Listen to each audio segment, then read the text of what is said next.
The scent of roasted turkey mingled with clove-spiced wine, thick in the air like a lie that refused to fade.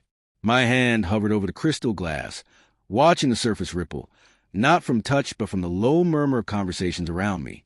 Her eyes flicked to mine for a brief moment, cold and rehearsed. Without a word, she pushed the envelope toward me.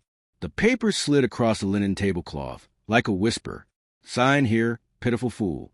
Her brother smirked, leaning back in his chair. Pack your things quickly, boy, and disappear. Her mother's laugh was sharp, brittle, almost cruel.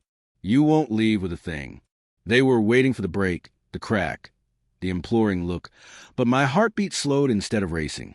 I studied the ink on the page, the poised pen at the corner, a trap laid bare. I said nothing.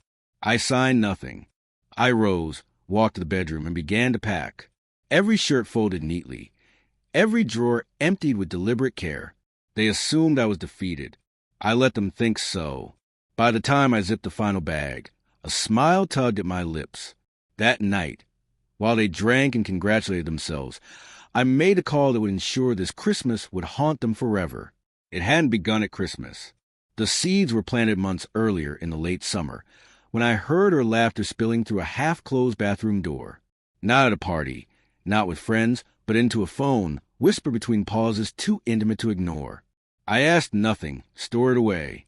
Then came the unmentioned dinners, the calls she didn't return, the sudden traces of perfume she never used.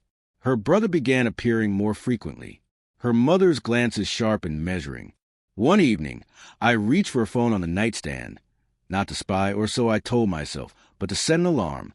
My hand froze at the message preview. Don't worry, he'll be gone soon. My heart didn't shatter. It hardened. Still, I spoke no word. I kissed her cheek the next morning, left for work, carrying the same calm I always had, while my mind catalogued, observed, and listened. Every tilt of her phone, every shift in her voice to her brother, every subtle glance. I saw it all. They were constructing a wall around me, brick by brick. I built my own. First, the finances. Quiet transfers to an account she didn't know existed. Then, a meticulous audit of shared assets, legal threads woven to secure my position. But the foundation wasn't money. It was proof. Her car's GPS revealed trips to places she claimed were spas. I hired someone discreet, someone who asked no questions.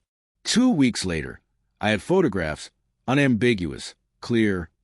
Her, not her brother, not a stranger, but her mother's business partner, the man she had once treated like family. I gathered messages, calls, emails, every word they had written about me, mocking my habits, my trust, my work. Each discovery poured into a mental glass I filled deliberately, patiently, until the smallest tilt could make it overflow.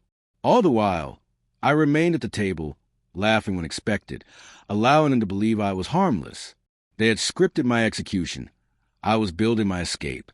The final piece came on a Thursday. A manila envelope slid across my desk, not unlike the one she would push toward me that Christmas. Inside, bank transfers traced from her mother to her, from her to the man. Not just betrayal, but conspiracy.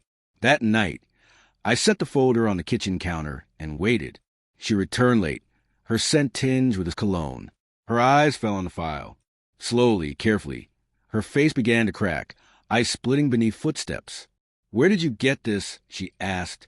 I said nothing. Silence became the answer. Christmas dinner had been their stage. They assumed the papers were the climax, the final act. But I left that night with more than I packed. Every photograph, every document, every shred of proof was already with my attorney. The authorities had been briefed. By morning, sirens wailed, not for me, but for them. Her mother in handcuffs for fraud, embezzlement, tax evasion. The business partner arrested for laundering. Her brother questioned for his role. She wasn't arrested that day, but headlines carried her name. The photos made her complicity undeniable. Her clients vanished, her family's empire crumbling. I didn't watch from a window. I didn't need to. I moved into a modest apartment afterward. Bare walls, no pictures, no reminders. The quiet was not empty. It was deliberate, clean. I thought of their laughter across the Christmas table. So sure of themselves, so certain of my defeat. They had written me as the victim. I rewrote the ending. No calls came, no apologies. They had no power left to speak. I sat that night, glass in hand, letting the faint echo of distant sirens ripple through my memory. And I understood something essential. I hadn't just left with my belongings. I had left them with nothing.